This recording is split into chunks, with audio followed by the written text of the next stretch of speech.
know what? I'm going to go ahead and make my Tampa Bay versus the Dallas Cowboys video right now. Because tomorrow I'm going to be too busy. I'm going to be feeling the power of the stores. Going to be shopping. So anyway, here we go, guys.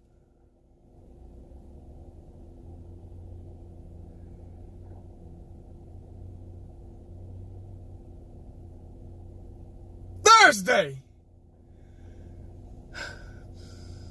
4 down. 1 to go. All right, man. Let me go ahead and run my mouth about some Dallas Cowboys stuff since I'm about to just go ahead and sit in traffic anyway. So I might as well talk to y'all and, you know, talk y'all's heads off. If you don't mind, goddammit. Guys, we got Tampa Bay Buccaneers coming in town. We need to just win. I'm not going to get into one of those videos and statistical, I can't even say that word sometimes, statistical breakdowns, film sessions on how the hell we're going to beat the Tampa Bay Buccaneers, the 5-9 Tampa Bay Buccaneers. If we don't beat those guys, we don't deserve to go in the playoffs, and that's just the bottom line. We need to just whoop their asses. That's the bottom line. And no ifs, ands, or buts. I'm not going to talk about what we need to do, what Zeke needs to do, what Dak needs to do, and all this stuff. The offensive line need to block. We need Linehan to dig in the playbook and all this stuff. And we need the defense to play lights out like they've been playing ever since the damn Colts game. I'm not going to do that. Because we already know what the Dallas Cowboys are capable of. We already know we got the number 1 or top 3 defense in the NFL. So that's all I'm going to say. We just need to beat them. No review, no nothing. If you're looking for a review, go look at another channel because you're not going to get it. Not today, not here. I don't feel like it. I'm tired. I just got off work. It's almost Friday. I'm about to feel the power of Christmas shopping this weekend. I got my bonus today. I'm excited. Boy. Oh. Y'all just don't. It's like Friday right now. Tomorrow don't even count. That's why I'm making my video right now, because I don't need to make one for tomorrow. I'm not going to have time. So don't go looking for a video. Don't go to Dallas Cowboy Fan 1980. Don't get to scrolling with your little finger for a video, because there's not going to be one.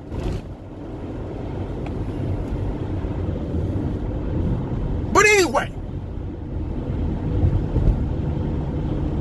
I'm not going to talk about this Tampa Bay team because I don't give a damn. At 5-9, we're 8-6. We need to win this game so we can go ahead and get into the playoffs, win the NFC East. Stop messing around, stop bullshitting, stop bullcorning with these teams, and let's go. That's all I'm going to say about that game. But what I will talk about with the Dallas Cowboys, the most important thing they need to work on going into the end of the season, going into the playoffs, if we're there.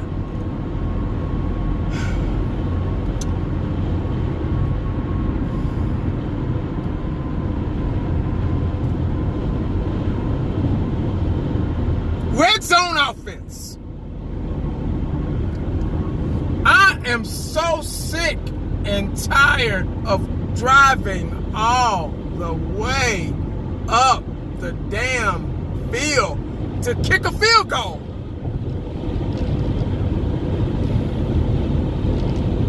You know why we have trouble with our red zone offense? For one, we ain't got no red zone offense. That's the number one thing right there. We're not creative in the red zone. We're not creative enough. The coaching staff is not creative enough to muster up a decent play to get the team to set up the ball team for a good way to get in the end zone. Now, our team is the Dallas Cowboys. We've been a run first team since Emmitt Smith. Hell, we've been a run first team since Tony Dorsett. I can go before that, goddammit, before Emmitt. Tony Dorsett, we were a run first team, a run first offense. That was our strategy. Pound the ball, wear you out till you get tired. Our team is based and built and designed off of the run play. We've had the offensive lines to do that. It takes the best offensive line to do that. An unstoppable force of the offensive line to do that. To have that type of scheme. Our team is built off, we'll run first offense, pound you with the run, milk the clock, gain possession of the ball, win time of possession, milk the clock, and get Zeke in the end zone. And that opens up play action and other things. So, when that breaks down, when that strategy breaks down for us that we've been having for decades, there's a problem. There's going to be a problem. And it's been a problem. That's why we haven't been so successful. Let me repeat what I said. This team is built around the offense. We'll run first offense. It's built around the run game. Offensive line opens up the play action so Dak can find somebody downfield and trust Dak not to turn over the ball. That's what we're built on. And when that breaks down, we are in trouble. And that's what's been going on for the past, since Emmitt Smith, probably. Shit. When that breaks down, now I'm exaggerating when I say that, because 2014 we were unstoppable, 2016 we were unstoppable, and a little bit of 17 and some of this year as well. We were pretty much, pretty good as long as everybody was healthy, as long as everybody's together as a unit. That hasn't been the case. Our front five we're not the best offensive line in the league anymore. We had that title, for a long time. But now, with the absence of Travis Frederick, with the Tyron Smith playing at 50, 60%, and Zach Martin's knee, now Xavier's eye, which he might not play for the rest of the regular season, but he wants to get in because he's a warrior and he's too competitive to sit down. And then we got Lyle Collins, which is a good tackle. Could be probably one of the best tackles in the league if he could settle down on the damn penalties. And then you got Connor Williams. Lord have mercy. He's a work in progress, man. He's a youngster. He's got his whole career ahead of him. He's got a lot of growing, beefing up to do, and learning to do. So he's an undersized lineman. The technique is there. He just keeps getting pushed back.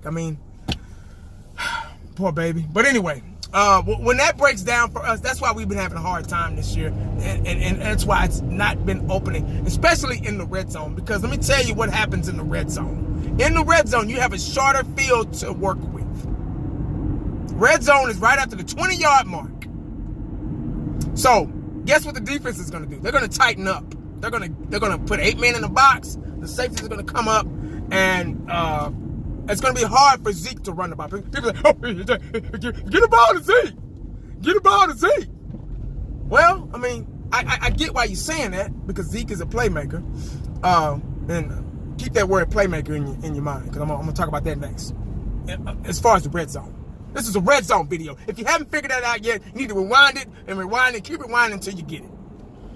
But I get you saying Zeke, but for one, you can't run Zeke all the time. They're going to know what you're doing. 2, we have to open up the playbook. We have to get really creative, because let me break it down for you. Like I just said, defense is going to load up the boxes. It's a shorter field to work with. So they're going to tighten up. They're going to play a lot of man. Zone kind of goes out of the window in red zone defense side of the ball. So you kind of get man a little bit. The only people that are in the zone, maybe the outside linebackers and the safeties. But they come up, so they're kind of like a spy zone, But anyway, now where was I at? Yeah, now, people say, well, you got Amari Cooper. Let me explain to you about Amari Cooper. Amari Cooper is one of those speedy, he's a great, almost excellent route runner. Almost. He's almost there, about a hair away from being an excellent route runner. But he's a very good route runner. He has no problem getting open in the open field. Now, shorter distance, Red zone offense is designed for a power possession receiver. Amari Cooper is not that. He's not. He's a good receiver. He's good in open spaces. He has to have room. He can get open really quick. Now, a quick slant or something like that, okay, maybe. But depending on what the linebacker, the outside linebacker, that defense is doing, that slant could get intercepted. You get what I'm saying? So Amari Cooper is not what you need. Now, I'm not saying he can't, because he scored on red zone offense before, but he's not likely to score. Now, that's where Dez Bryant is missing. Dez Bryant was one of those receivers. He was perfect for red zone. He was perfect for goal line, because all you had to do was throw it in his vicinity, and he'll go get it. He'll punk you for it. He's a power, strong receiver. Didn't matter if you were covering him or not. He would catch the ball anyway. Those are the type of receivers that are successful in red zone and goal line opportunities. Now, this is where Rico Gathers and maybe what's his name? I can't think of that guy's name. Just saved my life. Noah Brown. Noah Brown is a powerful receiver. He might not be that tall, but he's powerful. You get me? But I think they kind of need to use him on that subject. You get me? But they don't know how to open a playbook and do it. They haven't done it. And this is where Dez and Jason Witten. I made a video about Jason Witten, them jabronis on the damn radio station talking about him coming back. You know, man, whatever. If Jason Witten were to come back, this is where he would be used and needed the most. Sorry about the sun, guys. I can't. It's behind me. Nothing I can do about it. I'm kind of blocking a little bit. But Jason Witten would be perfect, because Jason Witten knew how to run those routes, run those quick routes and get open really quick. He had the experience to do that. He could be a decoy blocker, and then he would start off blocking, and he would go out. He would end up turning that block into a route and go out into the flats or, in the back of the end zone. He was really good and crafty at that. This damn sun is getting on my nerves. I'm in traffic, so I can't even fucking move and get it out of my way. And the 18-wheeler's blocking it. But Jason Witten was really good at that. So he's really missed. And Zeke, they gotta get a little creative. They gotta do some draw plays or some delays or counter run plays. You gotta mix it up a little bit. You can't be generic, because that's what they're looking for. You cannot be generic. That's why we've been having trouble in the red zone, because we don't have red zone players. We don't have red zone players at all. It's fucking sun. Yeah, we don't have red zone players, so it's hard to, unless you have a hell of a playbook and can get something going with what you have. The Cowboys have a hard time doing that because our playbook is so damn generic. Man. I had some other things to talk about, but I can't remember them right now. But yeah, going into this Tampa Bay game, man. Like I said, I'm not really touching on it. I'm just kind of being straight up. This just needs to be an ass whooping, payback. We're gonna take it out on them. Take out that loss on them, and just shit, win the game. Cowboys, the Dallas Cowboys fan base have been butthurt, have been just crying for the past 2 weeks over the Colts loss, because they just didn't understand why we lost, and a lot of them don't understand the game, so they just trying to figure out, why the hell we win 5 straight and we let the Colts beat us, man. If we let Tampa Bay beat us, man, ain't no way we can make it. Ain't no way, man. I'm gonna cry in the car. Man. So I'm in the car right now, so it's okay for me to cry. You know what I mean? So that's what Cowboy Nation's been doing. They've been crying, making these videos, crying, all this shit. Y'all know how it go when we lose. Everybody turn on each other and shit, try to figure out how they know how we lost. This is how we lost. You're wrong. I'm right. But damn. I guess I gotta do this. What if I can just get in this curb up here? I can.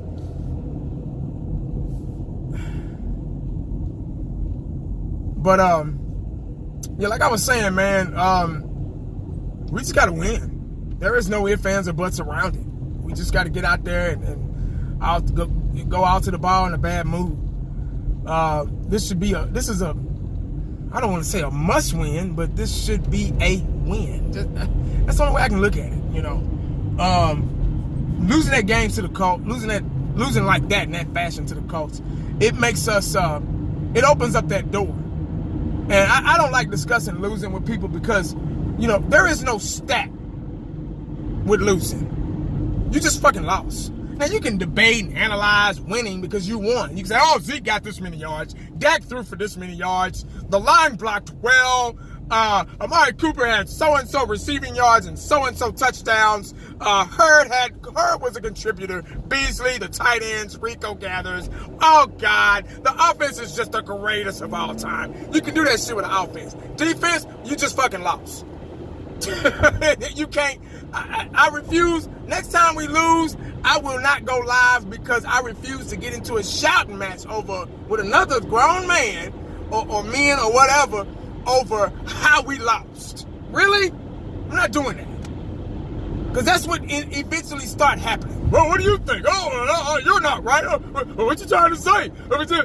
People get real sensitive, man. So I ain't got time for their sensitive asses. But anyway,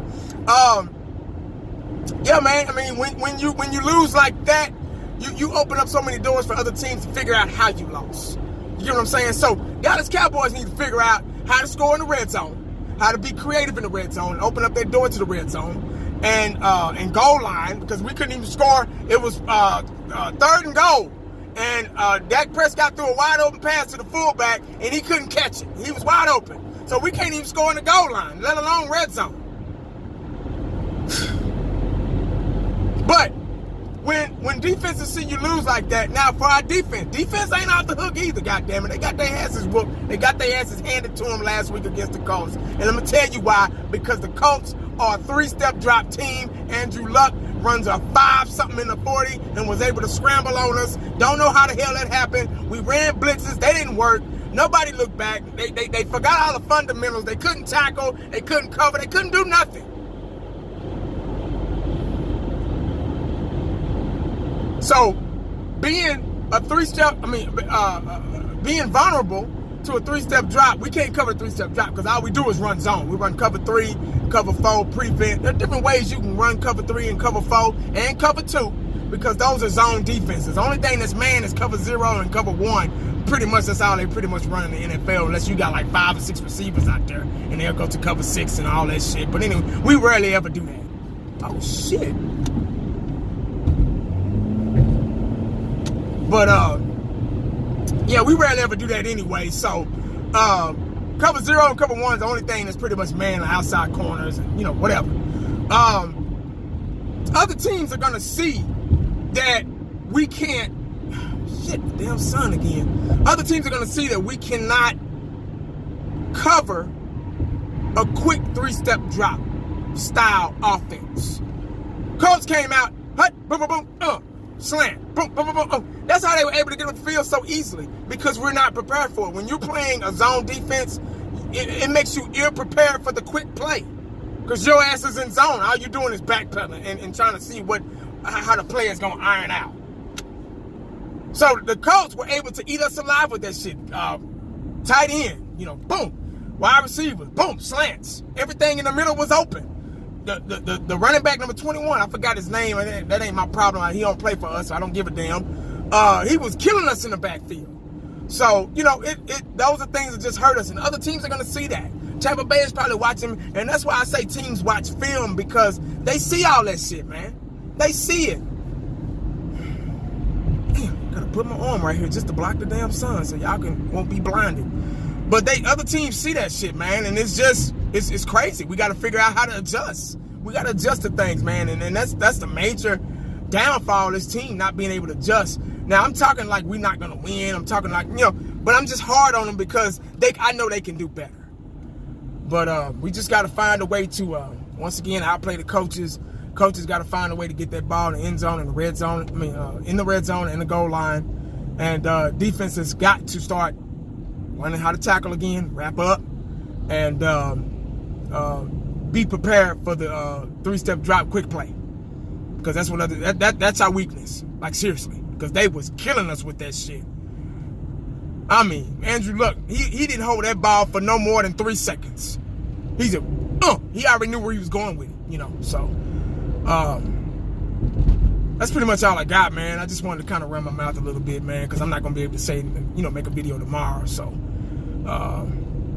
man, we just need to figure it out, man. This young team better grow up real fast going into the playoffs. Like, seriously. That's like next level type play. So they better grow up real fast, and all those mistakes and shit, leave them at home. Mistakes, penalties. So y'all know my 2 things. You know my 2 things to win a game. Convert on 3rd down. Well, now shit, is it 3 or 4 now? Well, convert on 3rd down, so we can keep the chains moving. Convert on 3rd down, and keep the defense off the field. Penalties, because they'll beat you faster than the team that you're playing against. Mistakes. Well, penalties and mistakes is kind of the same thing, so I'm gonna just say 3. Those are my 3 things to win a football game. If you can master those 3 things, you'll win all the time. But anyway, guys, that's all I got, man. Let me go, man. I know y'all tired of this fucking son back here. The son is trying to get in the video. I didn't ask you to get in the video, goddammit. But anyway, make sure you stay cowboyed up and prayed up, because you never know what the day is gonna bring you. Holla back at your boy.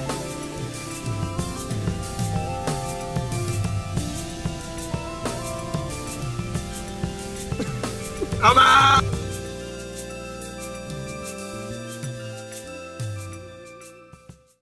And the only thing else I got to say is, how about them Cowboys?